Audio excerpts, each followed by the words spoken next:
Donc, sans plus tarder, je vais commencer. OK, donc, oui, c'est ça, je voulais vous dire quand même, avant de commencer, que moi, j'enseigne à 12h30.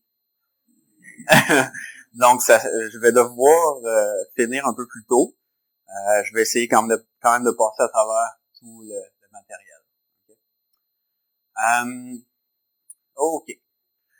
Donc, la mise en situation, vous êtes en train de jouer, OK, au dé avec une amie.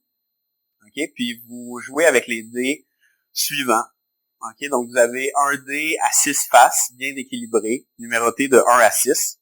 OK, donc c'est le dé classique là, qu'on voit un peu ici. OK. Il y a des dés aussi à 4 faces, c'est comme une pyramide, qui est numéroté de 1 à 4. Puis vous avez un autre dé un peu plus tricky, où au lieu d'être numéroté de 1 à 6, il y a 2 faces avec le chiffre 3. Okay? Mais il n'y a pas de 4. Okay? Donc on pourrait se dire que c'est comme celui-là. Puis au lieu d'avoir un 4 où il est supposé avoir un 4, c'est un 3. Okay? Donc c'est ça l'affaire. Puis là, votre ami, bon là, vous jouez avec les dés. Puis là, votre amie, elle a une idée. Elle se dit, j'ai envie de poser une petite devinette. Okay? Donc, elle prend les dés, puis elle se retourne. Puis là, de son côté, elle en choisit un, elle vous montre pas les résultats. Elle le lance 2 fois, elle regarde les résultats, puis elle vous les dit. OK? Elle vous dit qu'elle a obtenu pour le premier lancer 3, pour le deuxième lancer 5. Puis elle dit, peux-tu deviner quel dé j'ai utilisé? OK? Donc, juste une petite devinette comme ça. OK? Mais là, dans le fond, ce que je veux qu'on réalise tout le monde ensemble, c'est que peut-être on peut utiliser une façon intelligente de répondre à cette question-là. OK? Fait que là, vous pouvez vous mettre dans la situation où c'est vous qui êtes en train de jouer avec cette personne-là, puis vous êtes au département de maths et de stats, puis vous connaissez ça, ces affaires-là. Fait que là, vous vous dites, OK, parfait. Mais vous aussi, vous vous mettez de votre côté, puis vous commencez à écrire. OK? Vous faites ce que vous êtes habitué de faire. Okay? Donc là, dans le fond, ce que je propose de faire, c'est de voir ce problème-là, donc la devinette, comme un problème d'estimation d'un modèle statistique. Okay?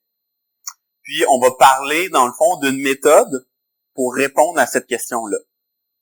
Okay? Donc là, j'avais écrit ça, le titre de la présentation, puis le titre de la diapo ici, donc la statistique vue comme un jeu de devinette, puis là, on dirait que je l'ai écrit dans l'autre sens, mais en fait, je pourrais voir le problème d'estimation de ce modèle statistique-là comme un jeu de devinette. Je peux l'écrire comme dans un sens comme dans l'autre, mais je trouvais que c'était plus beau dans ce sens-là. OK?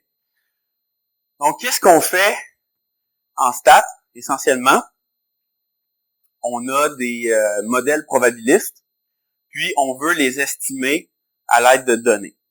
OK? Donc, si j'avais à résumer la stat en une phrase, c'est ça que je dirais. Okay? Donc, ce qui fait la différence peut-être avec d'autres branches, c'est probabiliste, puis données. Okay? Donc, on a des modèles partout en stats, mais ils sont pas toujours probabilistes. Puis on les estime pas toujours avec des données. Okay? Donc là, si je veux utiliser un modèle probabiliste, okay, donc là, vous vous imaginez, là, vous êtes en train d'écrire là, sur votre feuille. Okay? C'est quoi un modèle probabiliste? C'est essentiellement une série d'hypothèses, okay, comme n'importe quel modèle, mais il va y avoir une notion de probabilité qui va intervenir. Okay? Donc, la première hypothèse que je vais faire, qui est fondamentale, c'est que je vais supposer que les résultats de lancer de dés que j'ai obtenus, ce sont des réalisations de variables aléatoires. Il faut que je commence à quelque part. C'est comme ça que je commence. Okay, parfait. Des variables aléatoires que je dénote x1 à xn. Okay. Parfait. Okay, donc, ça me connecte mes données avec des variables aléatoires. Ensuite, je vais faire l'hypothèse que ces variables aléatoires-là, elles sont indépendantes et identiquement distribuées. Okay? Donc, dans ce contexte-là de lancer de dés, ça veut dire que la personne est tellement bonne pour lancer les dés que le résultat du premier lancer n'influence pas le résultat du deuxième. Elle lance les dés parfaitement. Puis, mais là, justement, il y a une notion de probabilité parce que, bon, il y a des dés.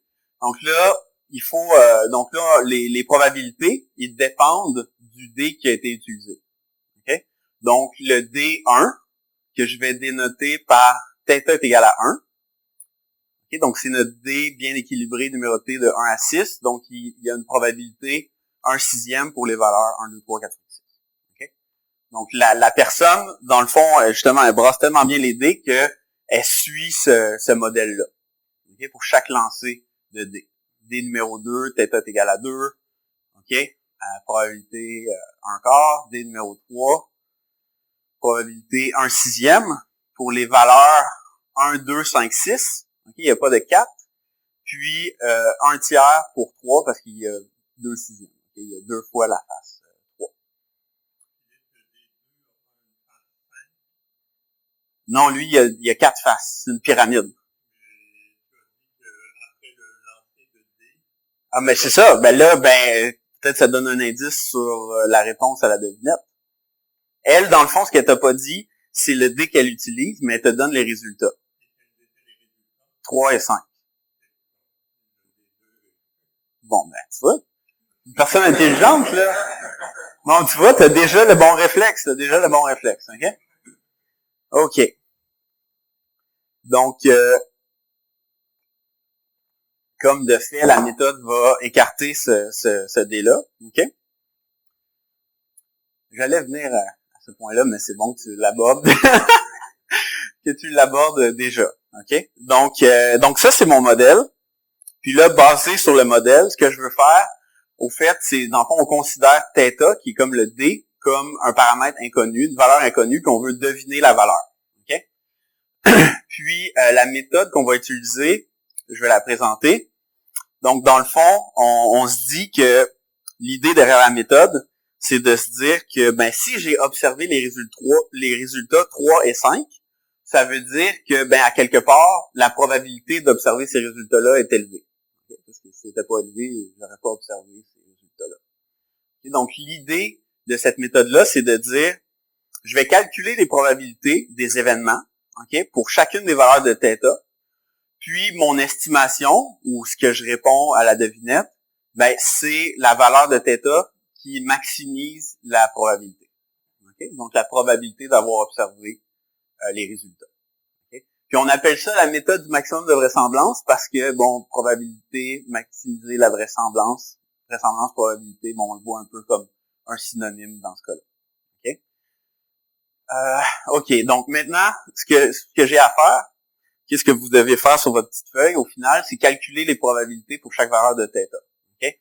Donc, avec le D numéro 1, numéroté de 1 à 6, OK, les probabilités d'observer 3 et 5, je peux l'écrire comme le produit des probabilités parce que j'ai supposé l'indépendance.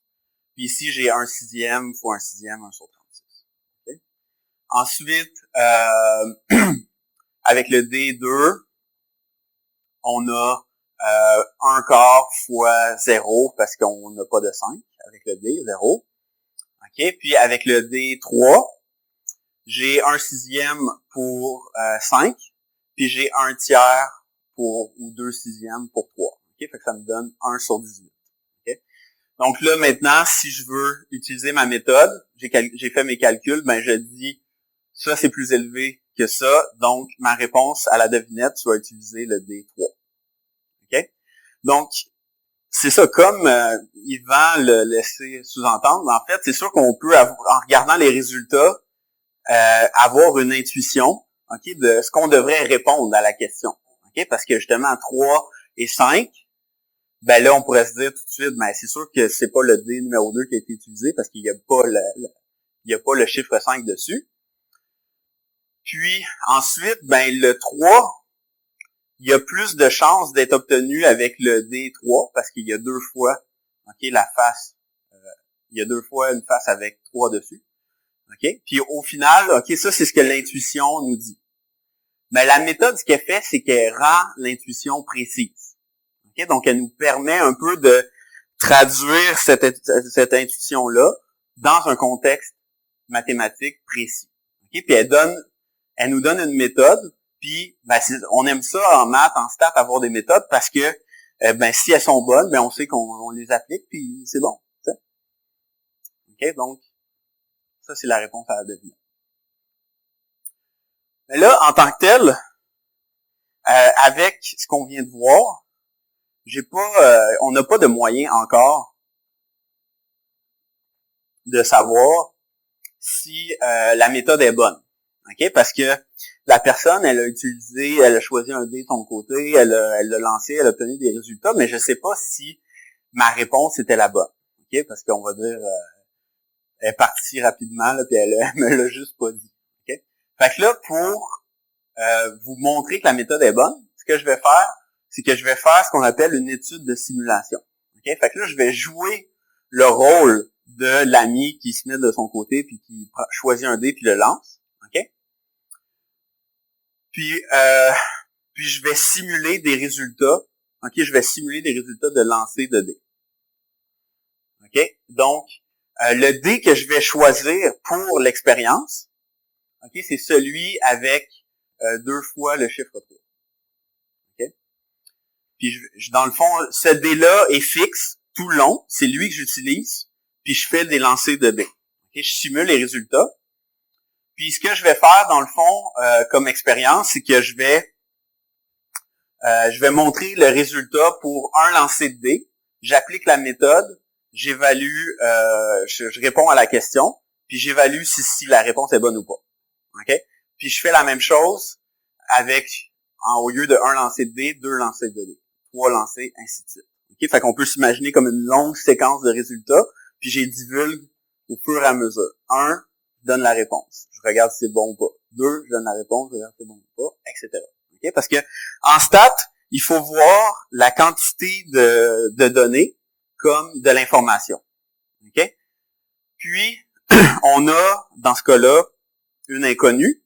Puis plus on a d'informations, plus on pourrait s'attendre à être bon pour deviner c'est quoi la valeur de l'inconnu.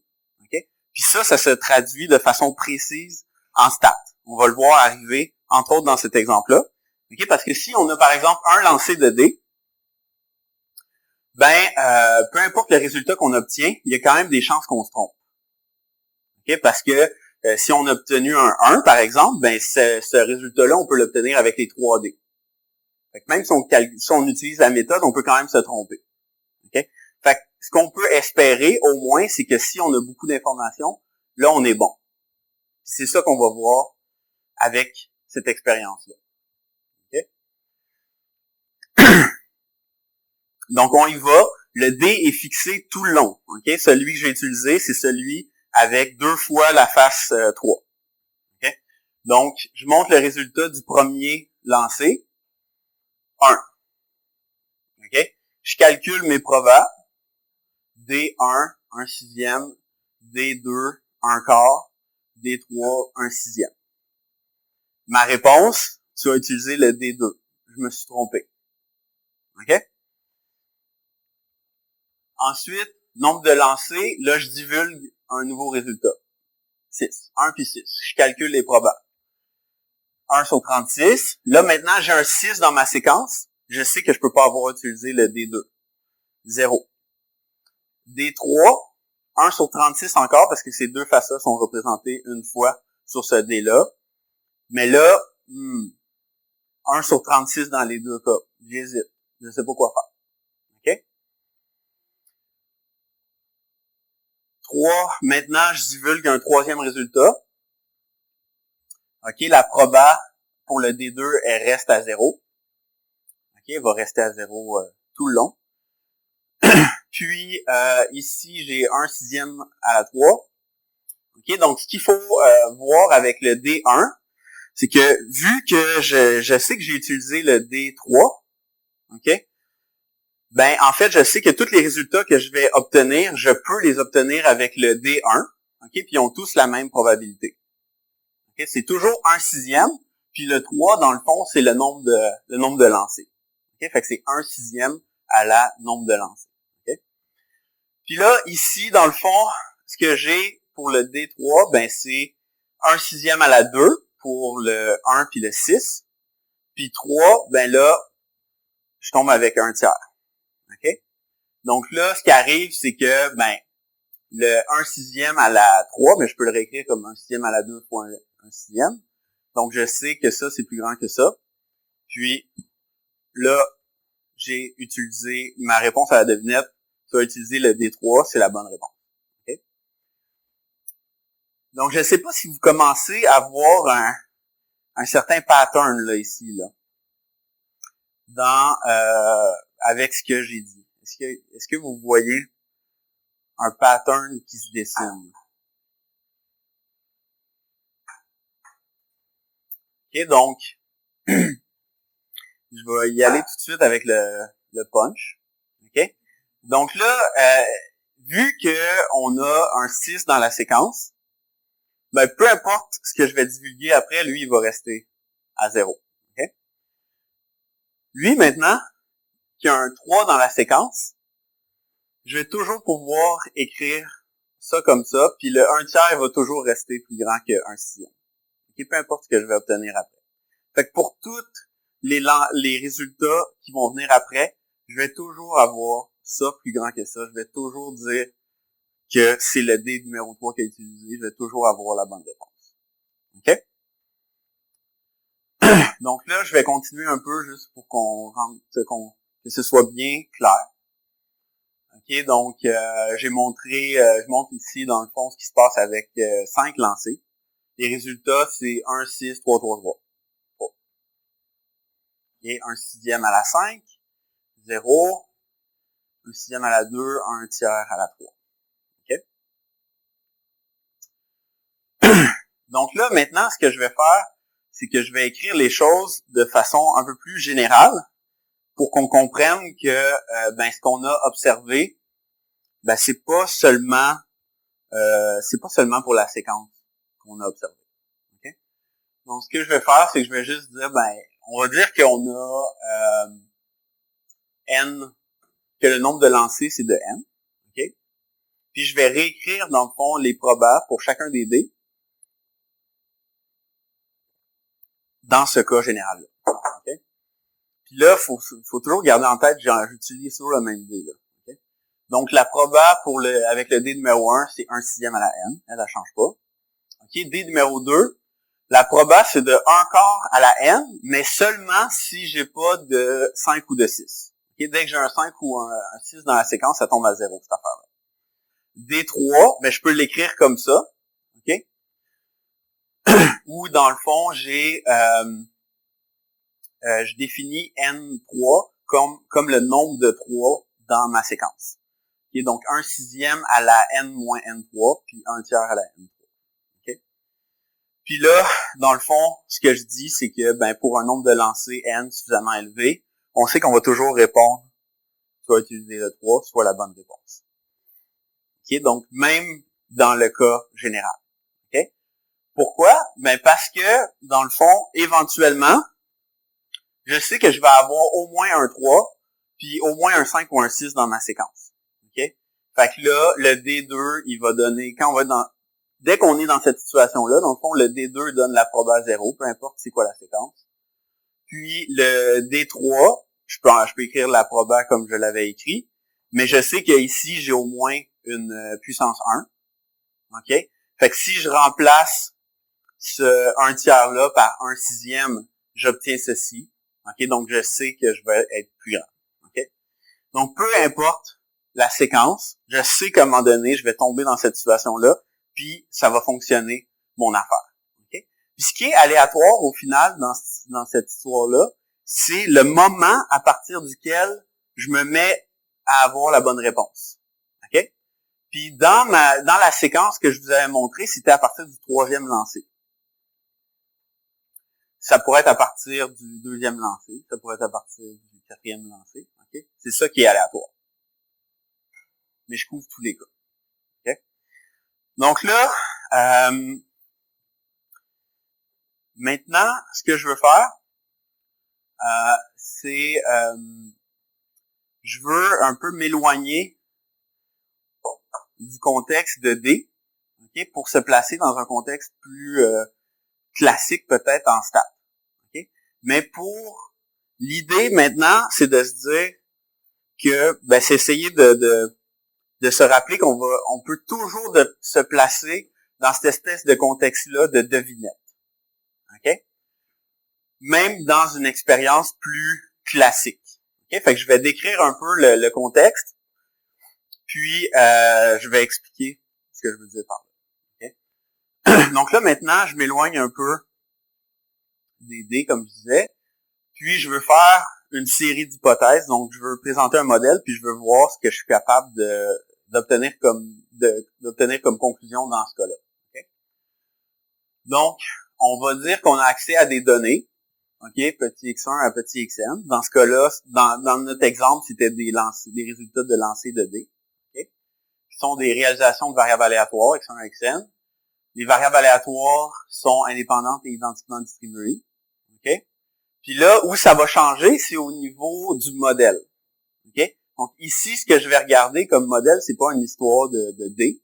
Okay? C'est juste xi qui a une distribution normale. Donc, je ne sais pas à quel point vous êtes familier avec la distribution normale. Je vais en parler un peu. Okay? Donc là, l'inconnu, ici, c'est l'espérance dans mon modèle, qui est θ, puis l'écart type est fixé à 1. Okay?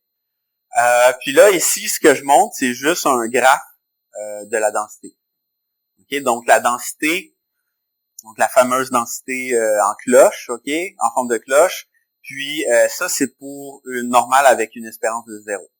Okay? Puis avec une densité comme ça, on calcule des probas en calculant l'air sous la courbe sur un intervalle. Okay? Fait qu'une intégrale de cette fonction-là. Okay? Mais là, c'est ça, je veux qu'on voit ça comme... C'est ça, fait que là, c'est un problème de stats. On veut estimer, dans un langage statistique, on dit qu'on veut estimer la valeur de θ. Okay? On peut s'imaginer exactement le même contexte, où quelqu'un, dans le fond, fixerait une valeur de θ dans son modèle, puis de son côté, okay? Puis fait juste nous donner des résultats. Petit x1 et petit xn. Puis nous, ce qu'on veut faire, c'est deviner c'est quoi la valeur. Okay? Mais là, la différence avec la situation de jeu avec un ami, c'est que là, ici, malheureusement, en stats, il n'y a jamais personne qui va nous donner la bonne réponse. Okay?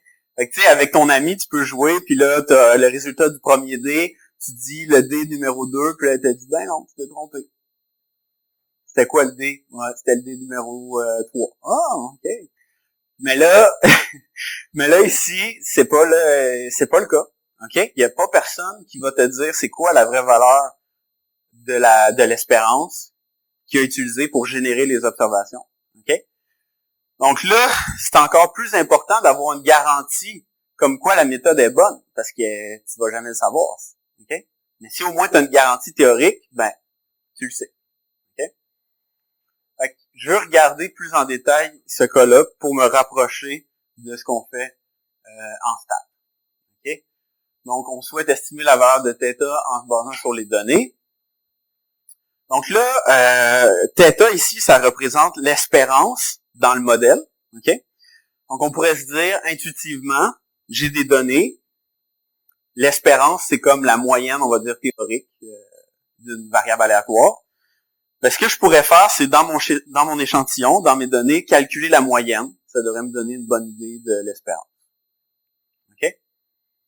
Puis, la méthode du maximum de vraisemblance, okay, l'équivalent de tantôt, l'histoire de maximiser les probabilités, mais dans ce cas-là, elle me dit exactement ça. Elle me dit, prends comme valeur pour ton estimation la moyenne.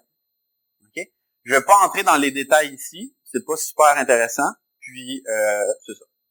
OK, mais c'est ça qu'elle me dit. OK, donc, la valeur de l'estimation, c'est une fonction des données. OK?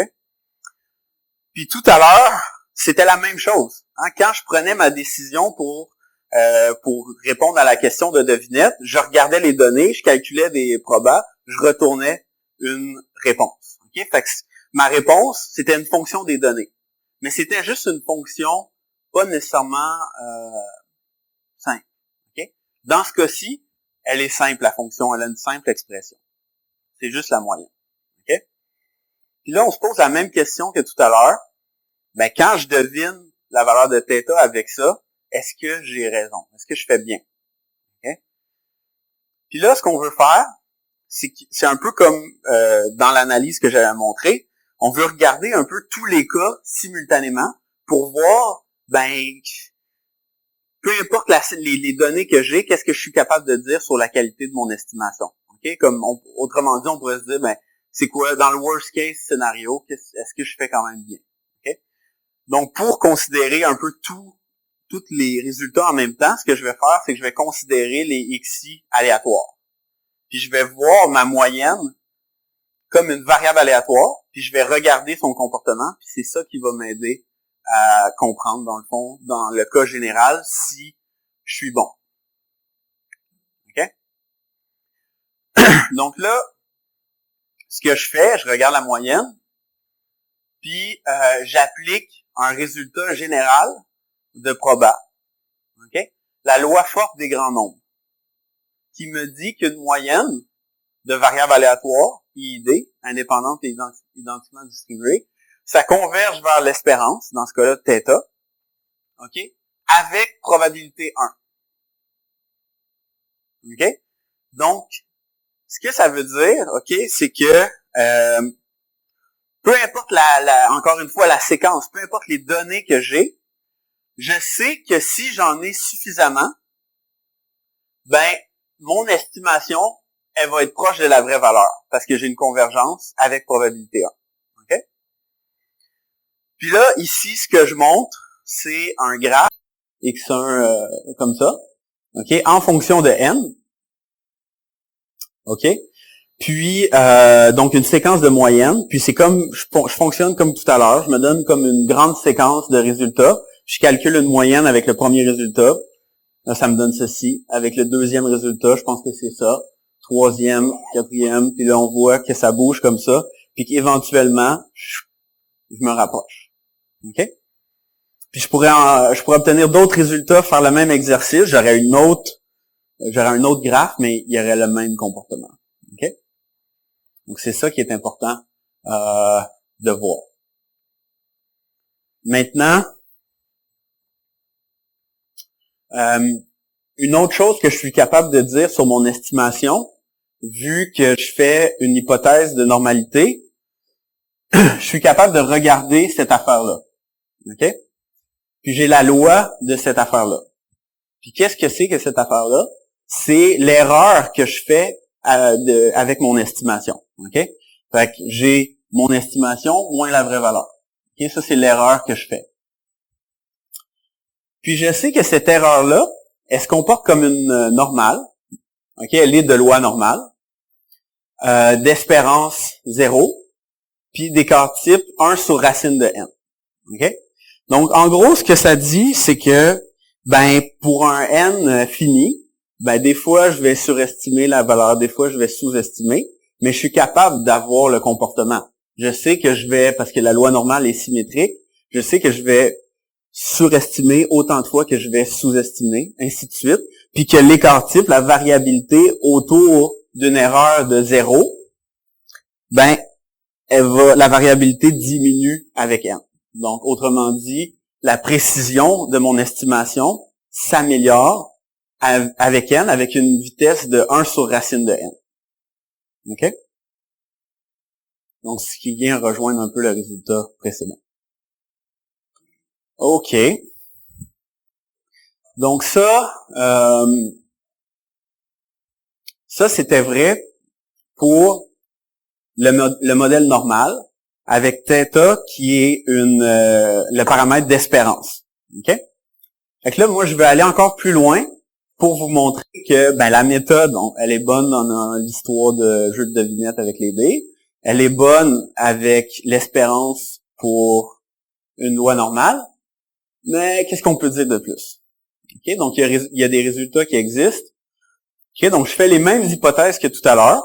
OK? Donc, j'ai des données, réalisation de variables aléatoires. Les variables aléatoires sont indépendantes et identiquement distribuées. Mais au lieu de faire une hypothèse de normalité, je vais juste faire l'hypothèse que la distribution, c'est quelque chose. Quelque chose. OK? Le paramètre inconnu, c'est θ. Il peut être multidimensionnel. OK? Puis là, vu que j'ai pas j'ai pas spécifié le modèle, j'ai pas de forme explicite pour mon estimateur, pour mon estimation. Mais je la dénote par θ chapeau petit n. OK? Je mets le petit n ici pour souligner le fait que ça dépend de n, la taille de l'échantillon, le nombre de données que j'ai, cette affaire-là. OK? Puis, les résultats que je suis capable d'obtenir, c'est les mêmes, essentiellement, qu'avec la loi normale. OK? Donc, sous certaines conditions de régularité, je vais revenir là-dessus, mon estimation se rapproche de la vraie valeur avec probabilité 1. Donc, peu importe les données que j'ai, je sais que mon estimation va être proche si j'ai suffisamment de données. Puis, OK, ben peut-être je vais parler tout de suite un peu de cette affaire-là. OK, donc quand on dit dans le fond que OK, sous certaines conditions de régularité, j'ai ceci. OK, donc c'est juste une liste d'hypothèses sur le modèle. OK? Donc, en gros, pourquoi on appelle ça des conditions de régularité? C'est que on dit qu'un modèle est régulier s'il satisfait les conditions de régularité. OK? Puis, ben aussi, pourquoi on appelle ça comme ça? C'est parce que la plupart des modèles qu'on utilise satisfont les conditions de régularité. OK? Donc, ce sont des modèles réguliers, ils satisfont les conditions de régularité et vice-versa. Okay? Donc, des résultats comme ça, on appelle ça des résultats universels parce que peu importe le modèle que j'utilise, okay? Tant qu'il tombe dans cette classe-là, il satisfait les conditions de régularité, j'ai la conclusion. Okay? Puis j'ai aussi une autre conclusion qui est celle de la normalité de l'erreur. Okay? Mais ici, la différence, c'est que je mets le racine de n ici au lieu de là. OK? Parce que c'est une convergence en loi. Fait que le truc que j'ai ici, ça peut pas dépendre de n. OK? Mais oubliez ça, là, un peu, là. Ben, c'est essentiellement la même chose que tout à l'heure. OK? Donc, le comportement de l'erreur d'estimation. Ben, quand n est suffisamment grand, je sais que ça a un comportement normal avec une espérance de 0 puis une certaine variance. OK? Puis cette variance-là, c'est ce qu'on appelle l'information de Fisher à la -1. Okay? Puis, donc dans le fond, peu importe le modèle, j'ai ceci. OK? Donc ceci, bon, ça dépend pas du modèle. Ici, le comportement de l'erreur est le même pour tous les modèles. OK? Donc la seule différence, c'est au niveau de la variance. Parce que l'information de Fisher, ça dépend du modèle. OK? Donc, c'est toujours la même caractérisation, toujours l'information de Fisher à -1, mais ici, j'ai une dépendance sur le modèle. Okay? Puis, donc ça, c'est des résultats donc assez bons. Mais par contre, là, depuis le début, en fait, je fais une hypothèse qui est celle où je dis que les données que j'ai obtenues, elles proviennent de mon modèle. Okay? Donc, en gros, j'utilise le bon modèle. Puis là, j'ai une inconnue, puis je suis capable de retrouver la valeur. Okay? Mais l'hypothèse d'utiliser le bon modèle, elle est très forte. Parce que on sait qu'un modèle, c'est une représentation simple de la réalité. Okay? Fait que c'est sûr qu'on n'utilise pas le bon modèle.